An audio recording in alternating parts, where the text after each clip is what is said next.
Hello, my name's Dave Pritchard. I was originally a scientist trying to get a good understanding of how the natural world functions and exactly what changes when human activities make an impact. I moved more and more into policy and law and governance, and that was about planning and decision making, trying to make difficult choices between what people really want and what they really value, and working out all the chains of connected consequences. Because everything is connected, but we don't always behave as though we know that. I realized that knowing things in a scientific way is just a tool in a toolbox, and it can be very misleading if you don't look at the whole box. The tool comes from a particular model of how certain people think the world works, the system of words they use, and the historical tradition they belong to. I wanted to get beyond all that, and that's why nowadays I work with people like artists and social reformers who challenge all the hidden assumptions and bring new sets of skills to see what's really going on. I work with cultural organizations that understand there are many different philosophies of how the world works. The ones that happen to dominate things like economics and international policy these days have been very unsuccessful at sustaining the life support systems of the planet. We need to listen to different ideas. But even just in the scientific world, perspectives on nature as a living being are changing. Studies of the brain and the nervous systems of different organisms have changed the early ideas about which kinds of animals can experience pain like people experience pain. And laws have had to change to recognize that those animals have a right to be protected from pain.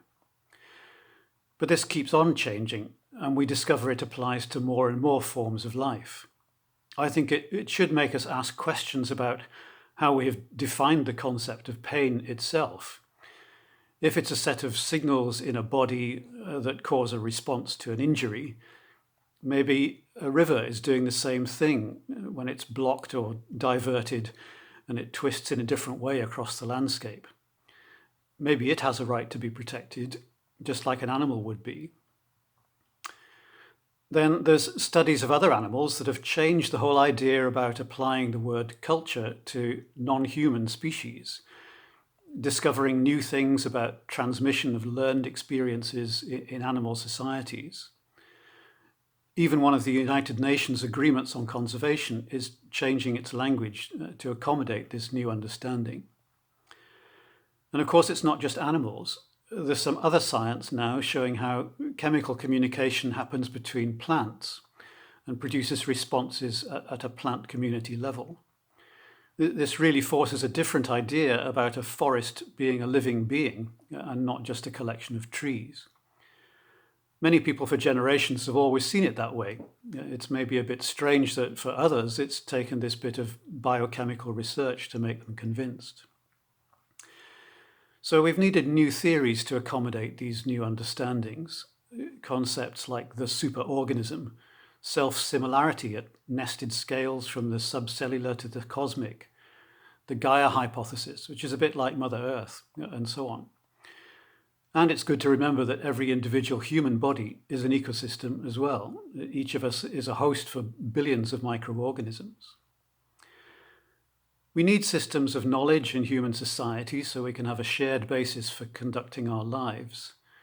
But whether we do it with calculations or reasoning or music or poetry, ultimately it's all just a story we've created to explain what we observe and what we believe. I'm not really sure we know anything much at all, but if we do, it's a very tiny fraction of what there is. So the idea that modern humans see themselves as so big and put themselves at the center of everything seems a bit crazy to me. I think we need to teach ourselves to be smaller and to have more respect for the enormity of all that we don't know. There is a bigger knowledge, much older, much more capable. It belongs to the forests and the wetlands. Sometimes now in meetings about landscape management, I like to ask, What does the mountain want? What does it know? I'm listening for the answer.